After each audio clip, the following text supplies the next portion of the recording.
ഭാരതത്തിൻ്റെ മണ്ണിലാണവർ ഭീകരത ഏറ്റുവാങ്ങിയത്. ഭാരത മണ്ണിൽ നാം വിട്ടവരിൽ നിന്ന് തന്നെ, മതം പറഞ്ഞു തന്നെ. യേശു എന്ന വെളിച്ചത്തെ, സ്വതന്ത്ര ചിന്തയെ കൊടുത്തതാണ് അവർ ചെയ്ത തെറ്റ്. മതപരിവർത്തനത്തിനല്ല, മനപരിവർത്തനത്തിനായി.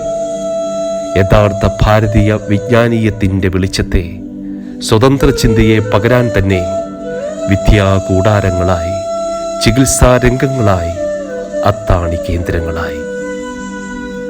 പീഡനം കൊണ്ട് തോൽപ്പിക്കാനാവില്ലൊരിക്കലും യഥാർത്ഥ ഭാരതീയ വിജ്ഞാനീയത്തിൻ്റെ വെളിച്ചത്തെ, സ്വതന്ത്ര ചിന്തയെ.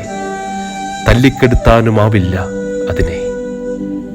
മുഖത്ത് കൈകൊണ്ടിടിച്ചു, കമ്പി കൊണ്ടും മരക്കഷ്ണം കൊണ്ടും ദേഹമാസകലം ക്രൂരമായി അടിച്ചു. വരാന്തകളിലൂടെ വലിച്ചിഴച്ചു. ഉറക്കെ കരഞ്ഞപ്പോൾ വായിൽ തുണി തിരികെ, കൈകാലികൾ കെട്ടിയിട്ടു. 2 മണിക്കൂർ നീണ്ട ഭീകര താണ്ഡവം കഴിഞ്ഞു മടങ്ങുമ്പോൾ, ഇവിടെ നിന്നും എത്രയും വേഗം പോകണം, ഇല്ലെങ്കിൽ ഞങ്ങൾ വീണ്ടും വരുമെന്ന ഭീഷണിയും അക്രമികൾ മുഴക്കി. ഗ്രഹാം സ്റ്റെയിനെയും കുടുംബത്തെയും ചുട്ടുകൊന്നത് ലോകം മറക്കാത്തതുകൊണ്ട് ഭീകരമായി ആക്രമിക്കുക, മാനസികമായി തകർക്കുക എന്ന പുതിയ തന്ത്രമാണ് വർഗീയവാദികൾ സ്വീകരിച്ചിട്ടുള്ളത്. ഇതവർ പല സ്ഥലങ്ങളിലായി നടത്തുന്നു.